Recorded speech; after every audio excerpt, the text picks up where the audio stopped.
ಇನ್ನು ಹೈಕಮಾಂಡ್ ಶಾಸಕಾಂಗ ಪಕ್ಷದ ಸಭೆಯನ್ನು ಕರೆದಿಲ್ಲ.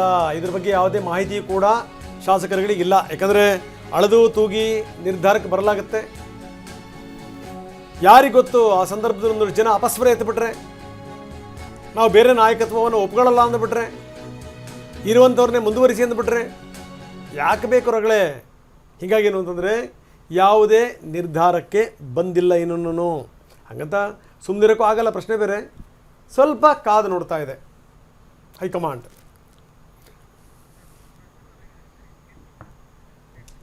ಎಸ್ ಪ್ರಸನ್ನ ನಮ್ಮ ಜೊತೆಗೆ ಈಗ ನೇರ ಸಂಪರ್ಕದಲ್ಲಿದ್ದಾರೆ. ಪ್ರಸನ್ನ, CLP ಮೀಟಿಂಗ್ ಬಗ್ಗೆ ಯಾರಿಗೂ ಕೂಡ ಇನ್ನೂ ಮಾಹಿತಿ ಇಲ್ಲ, ಹೈಕಮಾಂಡ್ ಕೂಡ ಇದಕ್ಕೆ ಸಂಬಂಧಪಟ್ಟಂಗೆ ಹೇಳಿಲ್ಲ. ಯಾವಾಗ ಕರಿಬಹುದು ಹಾಗಾದರೆ?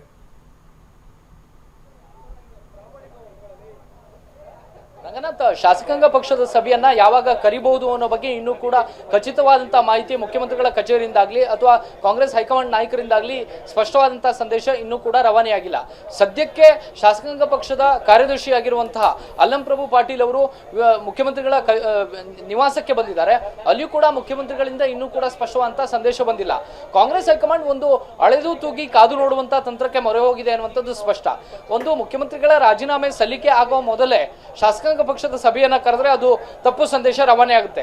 ಅಂದ್ರೆ ಉದ್ದೇಶಪೂರ್ವಕವಾಗಿ ಸಿದ್ದರಾಮಯ್ಯನವ್ರನ್ನ ಹೈಕಮಾಂಡ್ ಹೊರಗೆ ಹಾಕ್ತಿದೆ ಅನ್ನುವಂತ ರೀತಿಯ ಮೆಸೇಜ್ ಪಾಸ್ ಆಗುತ್ತೆ.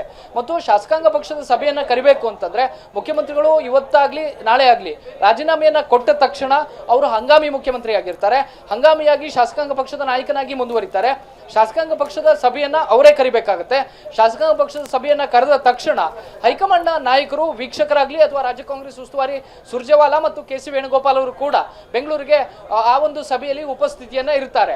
ಆ ಸಭೆಯಲ್ಲಿ ಮುಂದಿನ ನಿರ್ಣಯವನ್ನ ಹೈಕಮಾಂಡ್ ಪ್ರಕಟ ಮಾಡುತ್ತೆ. ಹೀಗಾಗಿ ಮುಖ್ಯಮಂತ್ರಿಗಳ ರಾಜೀನಾಮೆ ಸಲ್ಲಿಕೆ ಆಗೋ ತನಕ ಮತ್ತು ಅಂಗೀಕಾರ ಆಗೋ ತನಕವೂ ಕೂಡ ಕಾಂಗ್ರೆಸ್ ಹೈಕಮಾಂಡ್ ಈ ಒಂದು CLP ಸಭೆಯ ಬಗ್ಗೆ ಒಂದು ಸ್ಪಷ್ಟ ಸಂದೇಶವನ್ನ ಇದುವರೆಗೂ ಕೂಡ ನೀಡಿಲ್ಲ. ಹೀಗಾಗಿ ಶಾಸಕಾಂಗ ಪಕ್ಷದ ಸಭೆಯ ವಿಚಾರದಲ್ಲಿ ಕಾಂಗ್ರೆಸ್ ಹೈಕಮಾಂಡ್ ಸ್ವಲ್ಪ ಎಚ್ಚರಿಕೆಯ ಹೆಜ್ಜೆಯನ್ನ ಇಡ್ತಾ ಇದೆ ಅನ್ನುವಂಥದ್ದು ಗೊತ್ತಾಗ್ತಾ ಇದೆ.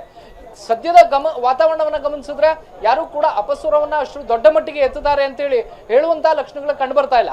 ಯಾಕೆಂದ್ರೆ ಸಚಿವರ ಅಭಿಪ್ರಾಯಗಳು ಕೂಡ ಮುಖ್ಯವಾಗುತ್ತೆ. ಶಾಸಕರು ಒಂದಷ್ಟು ಮಂದಿ ಸಚಿವರ ಜೊತೆಗೆ ಕೋಆರ್ಡಿನೇಷನ್ ಅಲ್ಲಿ ಇರ್ತಾರೆ. ಶಾಸಕರು ಏಕಾಏಕಿ ಅಪಸ್ವರವನ್ನ ತೆಗೆದ್ರೆ ಕಾಂಗ್ರೆಸ್ ಹೈಕಮಾಂಡ್ಗೆ ಸಹಜವಾದಂತಹ ಒಂದು ಮುಜುಗರ ಮತ್ತು ಅದನ್ನ ನಿಭಾಯಿಸೋದು ಮತ್ತೊಂದು ಸವಾಲಾಗಿ ಪರಿಣಮಿಸುತ್ತೆ. ಈ ಕಾರಣಕ್ಕೋಸ್ಕರ ಒಂದು ಅಂತಿಮ ತೀರ್ಮಾನವನ್ನ ಸಿದ್ದರಾಮಯ್ಯ ತೆಗೆದುಕೊಂಡ ಬಳಿಕ ಶಾಸಕಾಂಗ ಪಕ್ಷದ ಸಭೆಯನ್ನ ಕರಿಬೇಕು ಅಂತೇಳಿ ಕಾಂಗ್ರೆಸ್ ಹೈಕಮಾಂಡ್ ತೀರ್ಮಾನಿಸಿದಂತೆ ಕಾಣಿಸ್ತಾ ಇದೆ ರಂಗನಾಥ. ಎಸ್ ಪ್ರಸನ್ನ, ಆದ್ರೆ ಈವರೆಗೂ ಕೂಡ ನಾವೇನು ವಿಳಂಬ ನೀತಿ ಏನ್ ಹೈಕಮಾಂಡ್ ಅನುಸರಿಸ್ತಾ ಇತ್ತು ಈ ಪವರ್ ಶೇರಿಂಗ್ ವಿಚಾರಕ್ಕೆ ಸಂಬಂಧಪಟ್ಟಂತೆ, ಆ ರೀತಿಯಾದಂತ ವಿಳಂಬ ಇಲ್ಲಿ ಮಾಡೋದಕ್ಕೆ ಸಾಧ್ಯ ಆಗಲ್ಲ. ಅಫ್ಕೋರ್ಸ್ ಇವತ್ತೇ ಆಗ್ಬೇಕು, ನಾಳೆ ಆಗ್ಬೇಕು, ತ್ವರಿತವಾಗಿ ಆಗ್ಬೇಕು ಅಂತ ಆಗಿದ್ರು ಕೂಡ ಒಂದಿಷ್ಟು ಸಮಯ ಮಿತಿ ಅದಕ್ಕೆ ಬೇಕೇ ಬೇಕಾಗತ್ತೆ. ಆ ನಿಟ್ಟಿನಲ್ಲಿ ಚಿಂತನೆ ಇದೆಯಾ ಅಂತ?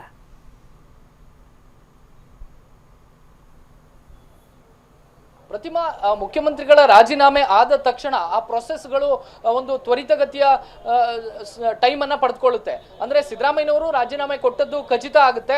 ತಕ್ಷಣ ರಾಜ್ಯ ಕಾಂಗ್ರೆಸ್ ಉಸ್ತುವಾರಿ ಸುರ್ಜೇವಾಲಾ ಅವರ ಮೂಲಕ KC ವೇಣುಗೋಪಾಲ್ ಅವರಿಗೆ ಮಾಹಿತಿ ರವಾನೆ ಆಗುತ್ತೆ. KC ವೇಣುಗೋಪಾಲ್ ಅವರು ಹೈಕಮಾಂಡ್ನ ಒಂದು ನಿರ್ಧಾರದ ಪ್ರಕಾರ CLP ಸಭೆಯನ್ನ ಕರೀರಿ ಅನ್ನುವಂತ ಮುಂದಿನ ಸೂಚನೆಯನ್ನ ಕೊಡ್ತಾರೆ. ಅಂದ್ರೆ ರಾಜಭವನಕ್ಕೆ ಮುಖ್ಯಮಂತ್ರಿ ಸಿದ್ದರಾಮಯ್ಯನವರು ತೆರಳಿ ಅಲ್ಲಿ ರಾಜ್ಯಪಾಲರಿಗೆ ರಾಜೀನಾಮೆಯನ್ನ ಸಲ್ಲಿಸಿದ ಬಳಿಕ ಮುಂದಿನ ಪ್ರಕ್ರಿಯೆಗಳು ಸ್ವಲ್ಪ ತಕ್ಷಣ ನಡೀಬಹುದು. ಸದ್ಯದ ಮಟ್ಟಿಗೆ CLP ಸಭೆಯನ್ನ ಕರೆಯೋದಕ್ಕೆ ಇನ್ನೂ ಕೂಡ ಹೈಕಮಾಂಡ್ ತೀರ್ಮಾನ ಮಾಡಿಲ್ಲ.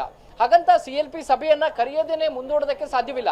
ಯಾಕೆಂದ್ರೆ ಹಂಗಾಮಿ ಸ್ಥಾನದಲ್ಲಿ ಮುಂದುವರಿಯುವಂತಹ ನಾಯಕರು ಮತ್ತು ಶಾಸಕಾಂಗ ಪಕ್ಷದ ನೂತನ ನಾಯಕರನ್ನ ಆಯ್ಕೆ ಮಾಡುವಂತಹ ಪ್ರಕ್ರಿಯೆ ಅದು ಹೈಕಮಾಂಡ್ ಅಂತಿಮ ತೀರ್ಮಾನ ಆದ್ರೂ ಕೂಡ ಅದನ್ನ ಶಾಸಕಾಂಗ ಪಕ್ಷದ ಸಭೆಯಲ್ಲಿ ತೀರ್ಮಾನ ಮಾಡಬೇಕಾಗುತ್ತೆ.